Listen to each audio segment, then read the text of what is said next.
大家好，我係 Philip。咁今日大家都知啦，講 projector 啊嘛。咁啊，隻 projector 冇錯，就係我手上呢一隻咁細隻嘅一隻 projector。咁呢隻嘢咧，成隻手機咁喎。就大家第一次見到佢咧，都覺得哇咁鬼細隻嘅，得唔得㗎？咁其實咧，呢隻 projector 咧，我第一次見到咧就喺 Kickstarter 見到嘅。咁亦都係喺 Kickstarter 啦，亦都喺各大平台引起好多討論同關注啦。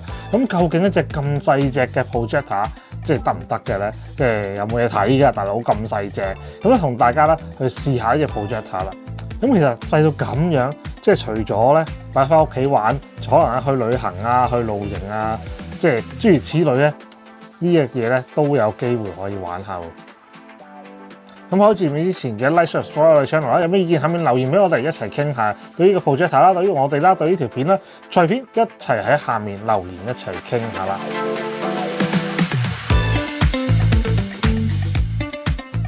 咁同大家開箱睇下隻機同啲配件先。咁呢一隻咧，即係擺到明咧，就係 sell 輕便細隻啊嘛。咁所以咧個包裝咧都係好細盒嘅。咁今次咧我就係收到呢隻係香檳金色啦。咁另外仲有隻灰黑色嘅，咁兩隻色啦。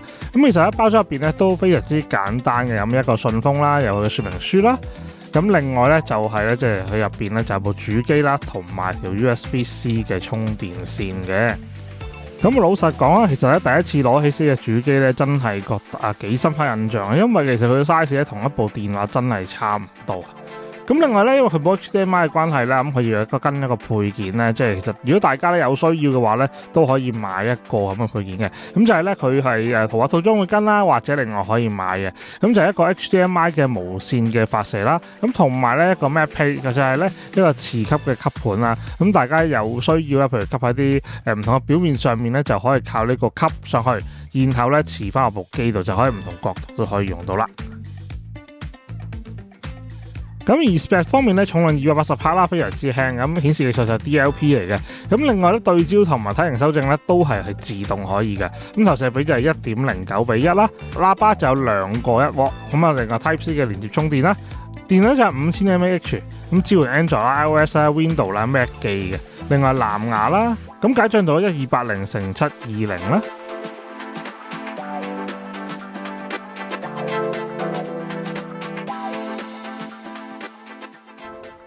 亮度100流明，咁啊對比度300:1，最大嘅投影距離咧就係3米左右啦，最細投影距離咧就係0.5米嘅。咁另外亦都可以用 App 控制啦。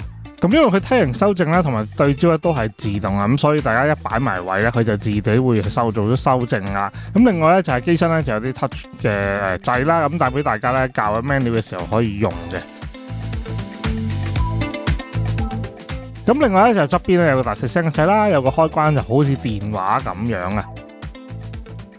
咁另外仲有亮度嘅掣咧，就可以校咧就係光暗啦。咁其實得2個亮度嘅啫。咁啊一個咧就係比較靜音啲啦，就靜暗啲啦。另外咧就係開盡個光度嘅。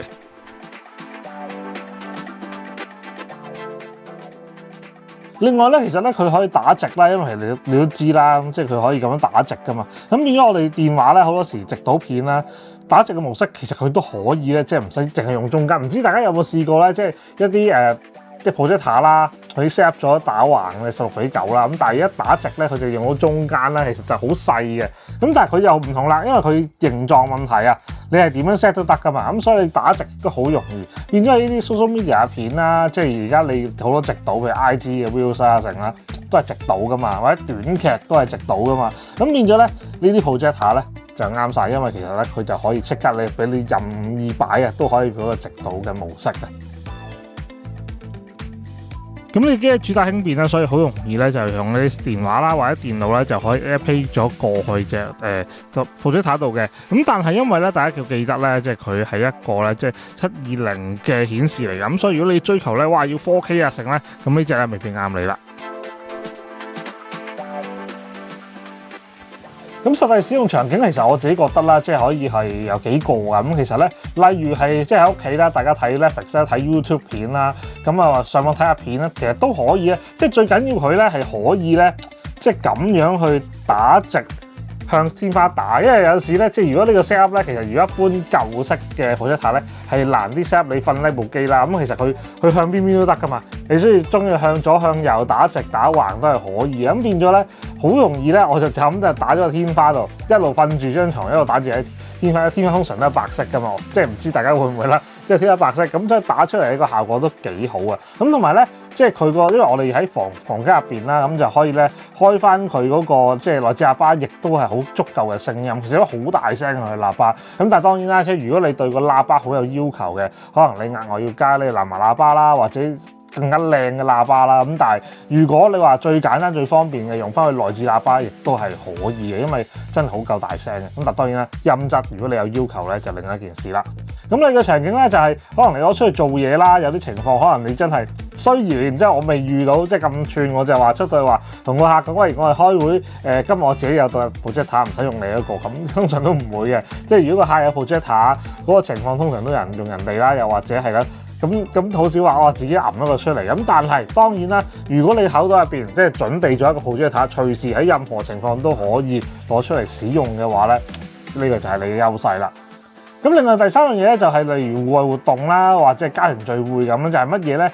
譬如你真係去露營，跟住咧你係有個幕可以打落去咧，一齊去睇一啲片嘅。咁其實我覺得咧，呢啲都幾好 feel 嘅。咁譬如如果你真係好似有個後花園咁啦，或者有個城啦，咁你可以自己有天台，咁你想自己咧就打出嚟播啲片咁咧，其實都係幾好 feel 嘅。咁你知啦，大家都好中意喺天台燒嘢食啊，或者去天台咧即係一啲家庭活動都會有噶嘛，所以呢啲咧都係啱使，因為你又唔使額外咧再有好大嘅 set up 咧就可以做得到啦。咁但係當然啦，即係你都要有個地方先得噶嘛。咁仲有一樣嘢，當然就係嘅比較創意嘅用途啦。咁就係乜嘢？唔知大家有冇留意啦？即係平時咧，即係有啲去影相啦，又或者去拍片咧，有時用 projector 會打落啲人嘅面度啦，打落個人嘅身度係啲字啊，或者圖像啦，唔同嘅創意用法咧，其實都會有啊。咁但係當然啦，即係呢個本身係一個即係好輕便嘅，咁你變咗咧喺唔同嘅情況下，你帶埋出去，譬如你啲攝影師做 wedding 啦，又或者可能你影 product 㗎啦，你有啲嘢想話帶定出去，萬一即刻諗到嘅，你想即刻做嘅，起碼咧都叫做有個 projector 喺身啦。但係當然即係一般嚟講，如果你冇咁嘅諗法咧，你通常都唔會帶出去，或者你基本上你冇呢個 projector，你就唔會諗到呢啲諗法㗎嘛。咁所以其實而家有啲咁輕便嘅機咧，亦都可以令到我哋多啲唔同嘅諗法嘅。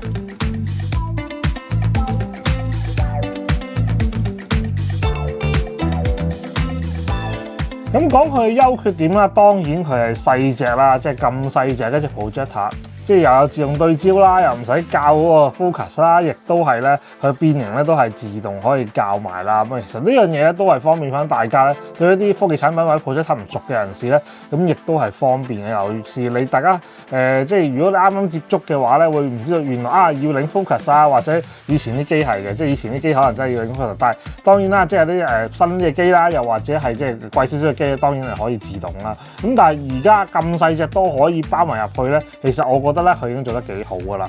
咁你話係咪真係即係有啲咩缺點要留意下咧？咁其實都有嘅。咁例如係即係本身佢個亮度本身因為咁細隻啦，所以佢個亮度就唔係話好高嘅。所以如果大家咧即係喺啲光嘅地方啦，即係開著燈啊，或者係日頭啊，有太陽曬入嚟嘅，基本上咧你如果要揀用佢咧，都冇話唔可以嘅。咁但係始終佢亮度限制啦，咁所以大家要留意翻佢亮度啦，同埋佢有兩檔嘅光度啦。咁其實如果佢光嘅時候咧，其實嗰個曬熱聲咧，噪音都大少少嘅。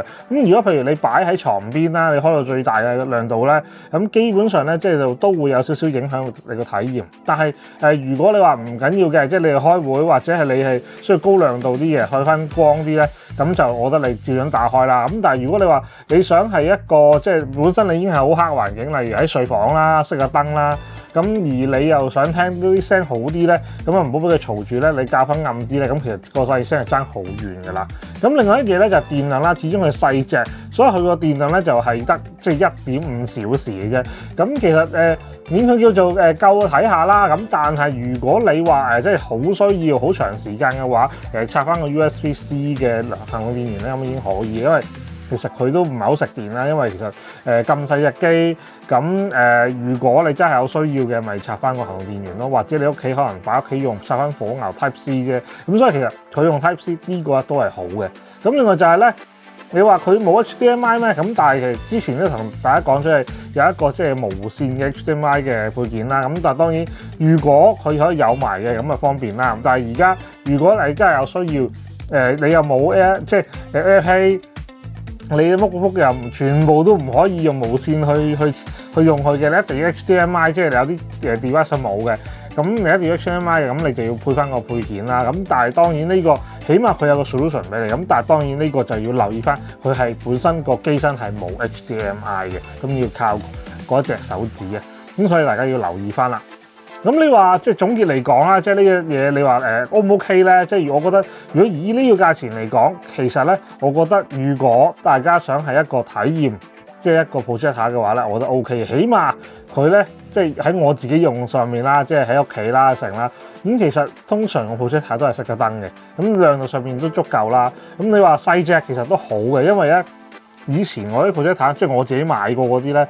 即係最細都即係咁大隻嘅，咁變咗喺收納上面咧，即係我自己屋企人大啦，咁所以係麻煩嘅。咁同埋如果帶出街，如果真係想帶去，譬如露下營睇下，或者係有啲特別嘅嘢你想攞出街嘅話咧，其實呢樣嘢咧亦都真係夠晒細嘅。所以其實總括嚟講咧，即係佢都係賣點真係細同埋輕。